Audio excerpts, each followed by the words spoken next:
Sup, witches? So today we're going to be talking about Spirit Halloween. For those of you who don't know, Spirit Halloween is a seasonal costume shop that pops up here in America. I'm not sure if it's anywhere else, but they pop up like late August. They close early November. It's actually a really cool store. I love it. I love Halloween.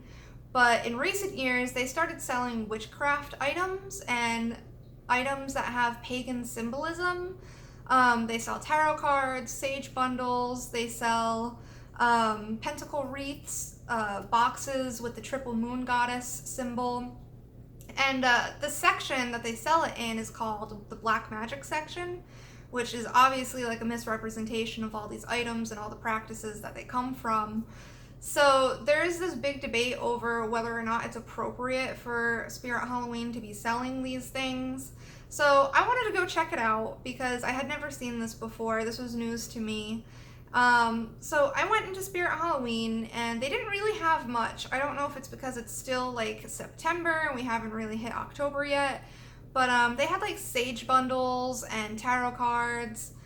I ended up getting a pack of tarot cards. They were like $8, so how could I not? And I wanted to see if they're legit. So I'm gonna give you guys a tarot card review of these Spirit Halloween tarot cards and tell you guys what I think. So let's get to it. So this is the box that it comes in. You can see it's made by Spirit Halloween. It's got the logo on the top, and there's like a bunch of stereotypically witchy things on the cover, like crystals and palmistry hands and suns and moons and stars. So there's that. When you open it up, you notice the back of the cards. I actually like that. I think it's very wizardy. I catch wizard vibes, so that's cool. The cards themselves are kind of flimsy. They're kind of thin. They do have laminate though, which is pretty nice. One thing that did turn me off, like as soon as I got these in my hand, was they have these like little balls on the edges, and it goes all the way up the side of the card and on the other side too. So what that's from is just from manufacturing. Basically, when they went to cut the card with the machine, they never cleaned up the sides, which is kind of crappy. Also, the sides aren't gilded, meaning like the side isn't shiny, which is kind of weird to me because most of my decks are. So the artwork itself is actually really, really pretty. I really dig the artwork, and I've shuffled these already, so some of them might be upside down, some of them are out of order, clearly, so bear with me. I do feel like some of the images don't necessarily match up with the meanings of the card. The major arcana seems to be mostly fine, like obviously, like here's a Fool for the Fool card. But if you do read with these cards, I would suggest reading intuitively, meaning like checking out all the symbolism in the card and just seeing what your intuition picks up instead of necessarily worrying about the actual meaning of the card. The images are really beautiful, like I said. I really like them. It seems to be a like a Halloween monster mythology type deck. Like you got unicorns. And it's almost like a fairy tale deck. I really like it. You got some gods and goddesses maybe. This is one of the coolest cards in the deck because like I honestly have no idea what's going on here. It's almost comical to me. It's like Cthulhu meets teeth, but I don't know. Pretty cool, interesting. Here's one of the ones where I'm like, I don't know if this necessarily matches up. Like obviously, yeah, werewolves change in the moon, but the moon is about like intuition and making decisions, things like that. So I'm not sure how much like a werewolf actually fits in with that card, but I do think it gives you an opportunity to rethink the meaning of the card, and we're kind of getting into like some abstract magic here. Because at the end of the day, we're all like, do whatever you want, so read these cards however you want, and that's how I plan on reading them.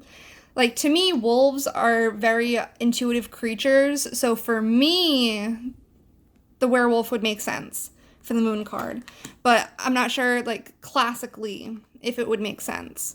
So yeah, overall, I really like these cards. I don't think they were meant to be taken seriously.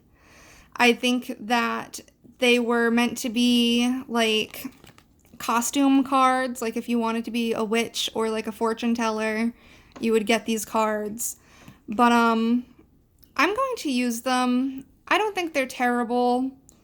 So there was like this big like thing going on, like whether it's okay for costume shops to like sell tarot cards and other spiritual things. Honestly, like I do like this deck. I really do. But I don't know if it was appropriate for them to be selling it. Do I think they're going to stop? Absolutely not. So I don't mind buying into it. I also think that, you know, this is bringing witchcraft to the forefront of society, where maybe we're not going to be as looked down upon because we are now kind of like a pop culture type deal. So I'm trying to see the silver lining in this. Yeah, we might be a little bit misrepresented. Like the whole section was called Black Magic, which, you know, doesn't fit every witch, and a lot of witches think that magic is neutral, and it just comes from like an ignorant place. But I think this is the way we get discussion flowing, because you don't know, there might be someone new to the craft who goes into Spirit Halloween and sees these cards and they're like, oh wow, my first tarot deck. And then this is the snowball that turns into the avalanche, you know? That's just my thoughts on it. I don't think it's appropriate for them to be using our, like, symbols. Like, they had a lot of pentacle things. I thought that was a little weird, but then again, you also have, like, all these pop culture witches kind of bringing the pentacle into the forefront of fantasy again, so I understand it. But yeah, I just wanted to touch on that because me buying this deck and me going to check it out, that is where it stemmed from. I kind of wanted to assess the situation and make my own opinion on it. This card is actually pretty neat. I really like that they used Cerberus for Judgment. These cards are definitely like darker. They have a darker theme to them, and I really enjoy that. There is this like mythological, like monstrous, they're very Halloween-y. They really are, and I know that's kind of like, duh, they're from Spirit Halloween, but they are. They're very like Halloween fantasy based. I think it's cool. I think I'm going to use these cards, and I'm going to enjoy these cards. I am more of an intuitive reader. I do like the imagery, and that's why I was really happy about the imagery on these cards. That's just how I read. But yeah, I don't know if I'm going to go through every single one of these. But just to show you guys how cool these cards actually are.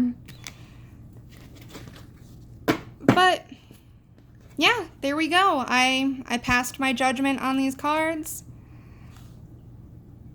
They're okay. I personally love them. I think they're cheap, but I think they're going to be useful to me. Like, look at that. That's gorgeous. That's gorgeous. I might use these as more as like oracle cards even, and just ignore that they're tarot cards altogether. I think that might be helpful or useful. But yeah, okay, I'm gonna wrap this up, or I'm just gonna keep flipping. So there you go. Like my channel and subscribe and all that jazz. I will see you guys next time.